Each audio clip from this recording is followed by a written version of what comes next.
हरे Krishna everyone. आज एक important श्लोक बोलने वाला हूँ। श्लोक इस तरफ से है, द्वितीय अध्याय सांख्ययोग का 28 नंबर श्लोका। ओके, द्वितीय अध्याय सांख्ययोग का 28 नंबर श्लोका। मैं पहले Shrimad Bhagavad Gita as it is से मैं बोल रहा हूँ कि श्रीमद् भगवद गीता যথাযথ কৃষ্ণ কৃপা শ্রীমূর্তিশীল অভয় চরণাধীন ভক্তি বেদান্ত সাই প্রভুপাদ প্রতিষ্ঠাতা आचार्य आंतर्जातिक कृष्ण भावनामित संघ इस्कॉन। इसका बाद मैं देखता हूँ मुखबद्ध ओम अज्ञानो तिमिरान्धस्य ज्ञानाञ्जन शलाकया चक्षुरुन्मीलितं येन तस्मै श्री गुरुवे नमः।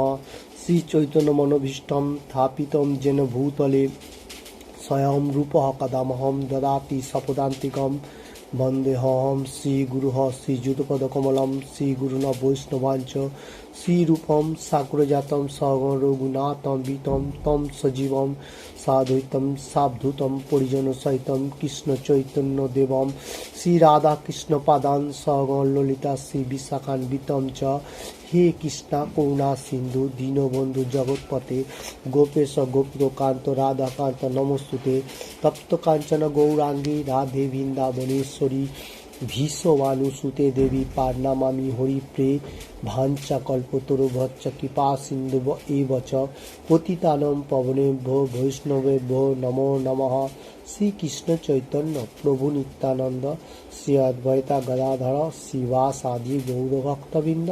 हरे कृष्ण कृष्ण कृष्ण हरे हरे हरे राम राम राम हरे हरे हरे कृष्ण कृष्ण कृष्ण हरे हरे हरे राम राम राम हरे हरे हरे कृष्ण कृष्ण कृष्ण हरे हरे हरे राम राम राम हरे हरे।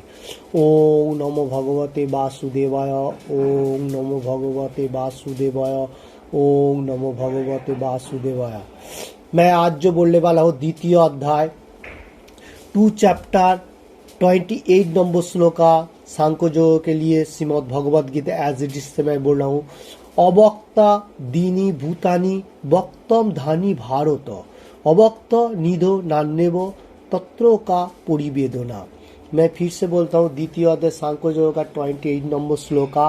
अवक्ता दीनी भूतानी वक्तम धानी भारत अवक्त निधो नान्यव तत्रो का परिवेदना।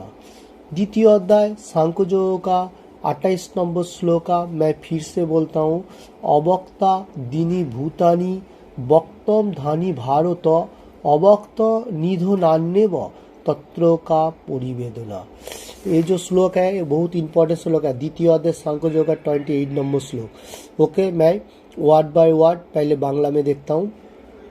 अवक्ता दीनी पूर्वे अप्रकाशितो भूतानी पानी समूह व्यक्तो अप्रकाशितो मध्यानि माझखानी भारत हे भरत वंशज अवक्त अप्रकाशित निधो नानी विनाशेर पर एव एमनी तत्र सुतरां का की परिवेदना शोक। ओके, वर्ड बाय वर्ड हुआ। फिर से मैं एक बार श्लोक देख लेता हूँ। अवक्ता दीनी भूतानी वक्तम धानी भारत अवक्त निधो नान्यव तत्रो का परिवेदना। इसका बांग्ला अनुवाद मैं पहले देख लेता हूँ। हे भारत, समस्त सृष्ट जीव उत्पन्न হওয়ার আগে অপ্রকাশিত থাকে, তাদের স্থিতিকালে প্রকাশিত থাকে এবং বিনাশের পর আবার অপ্রকাশিত হয়ে যায়, সুতরাং তার জন্য শোक করার কি প্রয়োজন। ओके, इसका हिंदी मीनिंग्स मैं बताता हूँ। कृष्ण भगवान अर्जुन के बता रहा है जो हे भारत वंशज, ये जो शिष्ट जीव जितना सारी मनुष्य पशु के जो भी हो, ये जो जन्म हो रहा है इसको जन्म का पहले का क्या हुआ नहीं हुआ उसको कुछ पता नहीं है। अप्रकाशित मतलब उसका कुछ मालूम भी नहीं होगा। और जिस टाइम वो किधर से भी धरती में आएगा तो वो प्रकाशित होगा, मतलब लाइट का तरह वो, मतलब हंसना खेलना जो भी हो तो ऐसा होगा, प्रकाशित तो हो जाता है। और मरने का बाद फिर से विनाश होने का साथ साथ फिर से वो अप्रकाशित हो जाता है, मतलब फिर से वो सब कुछ भूल जाता है। ओके, यही श्लोक में इतना ही बात आ रहा है जे कृष्ण भगवान जे भारतवंशी हो, जितना सारी मनुष्य हो, जो भी कोई भी जीव हो, सब जन्म का पहले किसी को कुछ भी पता नहीं होता है, और जन्म होने का साथ साथ उसको मालूम चल रहा है, उसका बाद मरने का साथ फिर खत्म हो जाता है। तो इसलिए शोक करने का क्या जोड़ है? तुम जो इतना शोक कर रहे हैं, इतना जंग नहीं लड़ूंगा आत्मीय स्वजन का साथ, इसलिए आप शोक करने का क्या जरूरी है? यही बात समझा रहे अर्जुन को कृष्ण भगवान। मैं पहले तात्पर्य बांग्ला में देखता हूँ। आत्मार अस्तित्वे বিশ্বাসী এবং অবিশ্বাসী উভয় শ্রেণীর দার্শনিকদের মতবাদকে মেনে নিলেও কোনো ক্ষেত্রেই শোকের কোনো কারণ নেই। যারা আত্মার অস্তিত্ব স্বীকার করে না, বৈদিক মতাবলম্বীরা তাদের নাস্তিক বলে অভিহিত করে। এমনকি যদি তর্কের খাতিরে এই নাস্তিক মতবাদকে সত্য বলে গ্রহণ করা হয়, তাহলে অনুশোচনা করার কোনো কারণ নেই। আত্মার স্বতন্ত্র অস্তিত্বের কথা ছেড়ে দিলেও সৃষ্টির পূর্বে জড় উপাদানগুলি অবক্ত থাকে। এই সূক্ষ্ম অবক্ত স্তর থেকে বক্ত আকারের প্রকাশ হয়। যেমন আকাশ থেকে বায়ুর উদ্ভব হয়, বায়ু থেকে অগ্নি, অগ্নি থেকে জল এবং জল থেকে মাটির উদ্ভব হয়। এই মাটি থেকে নানা আকারের প্রকাশ হয়। উদাহরণস্বরূপ বলা যায় একটি বৃহৎ অট্টালিকার প্রকাশ হয় মাটি থেকেই। যখন সেটিকে ভেঙে ফেলা হয় তখন তা আবার অপ্রকাশিত হয়ে পড়ে ও অন্তিমে অনুরূপে অবস্থান করতে থাকে। শক্তি সংস্করণের নীতি বর্তমানই থাকে, কেবল সময়ের প্রভাবে কখনো তার প্রকাশ হয়, আবার কখনো তার অপ্রকাশিত হয়ে পড়ে। সেটি হচ্ছে পার্থক্য। সুতরাং এই প্রকাশ বা ব্যক্ত ও অব্যক্তের জন্য শোক করার কি কারণ থাকতে পারে? যে কোনোভাবেই হোক, এমনকি অব্যক্ত অবস্থাতেও বস্তুর বিনাশ হয় না।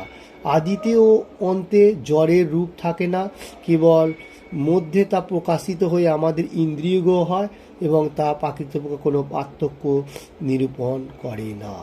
ओके, इसका मीनिंग्स मैं बताता हूँ तात्पर्य का।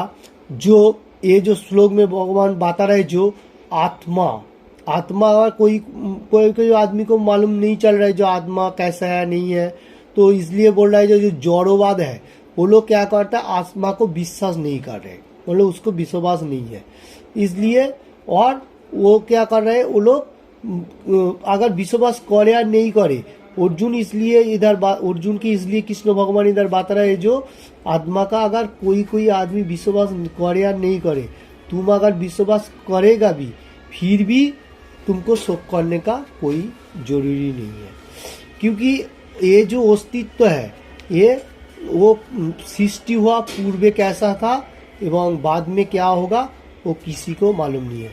जैसा एक उदाहरण इधर दे रहा है, एग्जाम्पल एक दे रहा है इधर, हम लोग पहले अगर आत्मा का बारे में भी छोड़ दूँ तो भी हम लोग जैसा मिट्टी का रूम बनाता हूँ, क्या बिल्डिंग बनाता हूँ, जो भी हो उसमें कैसे होता है, सब ये मेटेरियल जगत से चीज़ लेके बनाता हूँ, जैसा ईंट पत्थर जो भी हो। तो भगवान इधर वही उदाहरण एग्जाम्पल एक दे रहा है प्रभुपाद जी।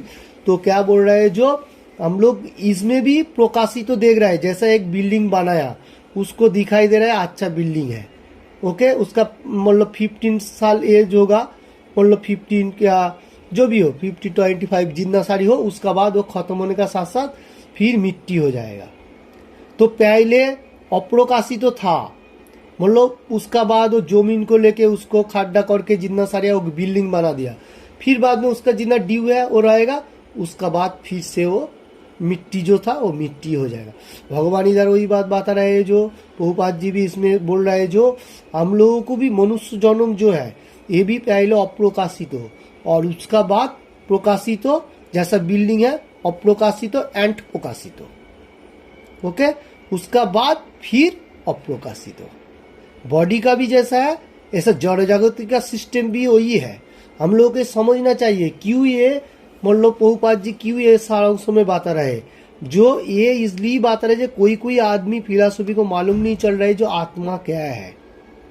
ओके, इसलिए बता रहा है जो एक बिल्डिंग के एग्जाम्पल देख के बता रहे हैं, पहले जमीन दिखाई दे रहा है, ईंट बाली सीमेंट देख के उसको बड़ा बिल्डिंग बनाया, उसके बाद वो बिल्डिंग कुछ दिन के लिए रहा, उसके बाद फिनिश, वो खत्म होने का साथ साथ फिर जैसा था वैसा ही हो गया।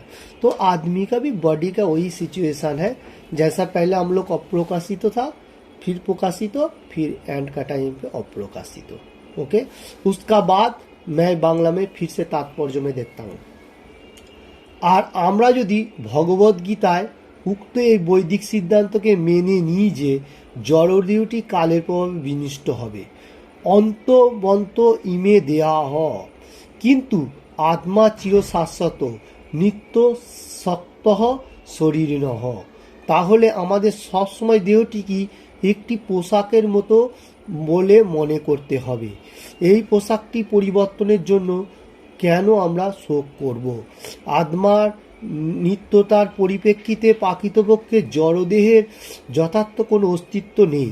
এটি অনেকটা স্বপ্নের মতো, স্বপ্নের মতো। স্বপ্নে যেমন কখনো আমাদের মনে হয় আকাশে উড়ছি অথবা রাজা হয়ে সিংহাসনে বসে আছি, কিন্তু নিদ্রা ভঙ্গ হলে আমরা দেখতে পাই যে আমরা আকাশে উড়িনি অথবা সিংহাসনেও বসিনি। বৈদিক জ্ঞান আমাদের দেহের অনিত্যতার পরিপ্রেক্ষিতে আত্মতত্ত্বজ্ঞান উপলব্ধি করতে অনুপ্রাণিত করে।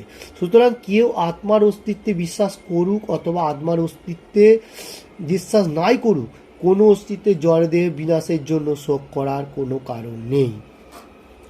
इसमें भी एक एग्जाम्पल मेरे को याद आ रहा है, जैसा गांव में हम लोगों को दिखाई दे रहा है, जो मतलब पिताजी का पिताजी दो दादाजी होता है व नानी जी होता है, वो मरने का साथ साथ हम लोगों को क्या दिखाई देता है, जो कोई कोई आदमी बोलता है जो नानी मर गया। नानी मर गया बोलेगा तो क्या है, मतलब नानी, प्रथम बांग्ला में बोलছি, नानी मरे গেছে এরকম বলা হয়। বললাম নানি মরে গেছে বলতে কি, নানির কোন অংশটা মরে গেছে? বডিটা আমরা চক্ষুষে দেখতে পাই, কিন্তু বডির ভেতরে কোনো একটা জিনিস ছিল যেটা, হরে কৃষ্ণ, আচ্ছা, যে নানি বা দাদু জবি হোক, যেই হোক, সে মারা গেছে, আমরা কোন জিনিসটা ওনার দেখতে পাই? যে বডিটা পড়ে আছে, বডির ভেতরে কোনো কিছু একটা জিনিস ছিল, শারীরিক জিনিস ছিল, সেটা ওনার শরীরকে চালনা করত, যে ওইদিকে ওদিকে যেত বা বসতো, যা কিছু করতো। তাহলে কোন জিনিসটা মারা গেছে, এটা আমাদের চিন্তা করার একটু ভাবনা আছে। क्योंकि আদমির যে বডি মারা যায়, কিন্তু আত্মা যে ভগবানের শুদ্ধ অংশ, সে কিন্তু হিসাব নিকাশ করকে ভগবত ধামে ফিরে যায়। এ উদাহরণ যে আছে, এটা হচ্ছে যে কোন জিনিসটা আমরা দেখতে পাই যে মারা গেছে। कोई आदमी বলে যে মারা গেছে, তো কি মারা গেছে? বডিটাই মারা গেছে হিসাবে দেখতে গেলে, তো আত্মা তো ভগবানের পাশেই চলে গেল। ওকে, ও নতুন দেহ ফিরসে ধারণ করবে। এতে এই উদাহরণটা এরকমের আছে। ओके, हिंदी में मैं बताता हूँ इसका मीनिंग्स। हम लोगों को जो ये जो बॉडी अभी मिला, जो ये बॉडी है, भगवान इधर बता रहा है जो ये नित्य सत्ता शरीर न हो, आत्मा होच्छे नित्य, वो शरीर का अंदर बैठे हुए है, भगवान का अंश है। और हम लोगों को जो बॉडी है, ये हम लोगों को मतलब देश का तरफ है, मतलब देश हम लोग कैसे चेंजिंग कर रहा है, जैसा अभी दूसरा डेज लिया, फिर दूसरा डेज, ऐसा चेंजिंग कर रहा है खराब होने का साथ जो भी हो। तो ये बात बता रहा है जो, इसलिए अर्जुन का क्या है, ये डेज चेंजिंग जो चल रहा है, ये डेज चेंजिंग के लिए शोक करने का कोई जरूरी नहीं है। और एक एग्जाम्पल इधर प्रभुपाद जी बता रहा है, जो हम लोग कभी कभी रात में सपनों देखता है, देखने को होता है, तो उसमें क्या हम लोगों को दिखाई देता है, हम लोग जैसा कोई चीज में जैसा ऊपर पंछी की तरह से उड़ रहा है, और कभी कभी राजा सिंहासन में बैठ के, मतलब राजसभा में बैठ के काम कर रहे हैं, ऐसा हम लोगों को सपना में आ रहा है। और जिस टाइम हम लोग को आंखें खोल जाता है, उसका बाद हम लोग क्या दिखाई देता है, जो मैं हवा में भी नहीं उड़ रहा हूँ और राजा भी नहीं हूँ, क्योंकि मेरा ये सपना था। इसलिए इधर उदाहरण भी दे रहा है, जो हम लोगों को भी यही परिस्थिति है। हम लोगों को आत्मा का तरफ से ज़्यादा ज्ञान नहीं है, इसलिए हम लोगों को मालूम नहीं चल रहा है, क्योंकि हम लोग सपना देख रहा हूँ। तो हम लोगों को क्या करना चाहिए, ये सपना देखना छोड़ के भगवान का नाम लेने का इन टाइम।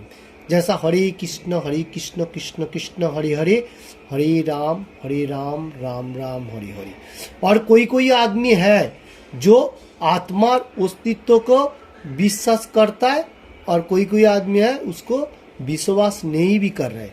तो इसलिए अर्जुन भगवान कृष्ण भगवान अर्जुन को बोल रहा है, जो विश्वास करे और ना करे कोनोती आपको शोक करने का कोई जरूरी नहीं है, क्योंकि वो मेरा चीज वो मेरा पास ही आएगा।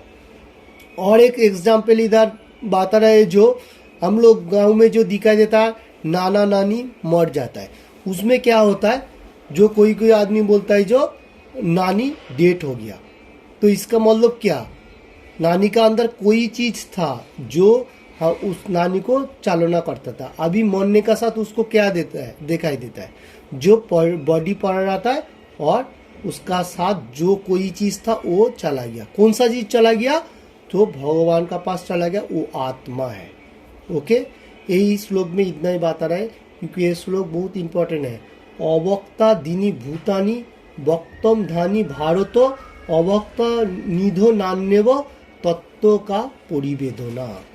ओके, ये श्लोक में इतना है, और इसका तात्पर्य में भी इतना है। जो लोग अच्छा तरफ से समझा वो लोगों को मैं बोल रहा हूँ, जो अभी से अभी श्री चैतन्य महाप्रभु जैसा हम लोग कलियुग के मंत्रों के लिए बोला, हरे कृष्ण कृष्ण कृष्ण हरे हरे, हरे राम राम राम हरे हरे। एनी टाइम भगवान का नाम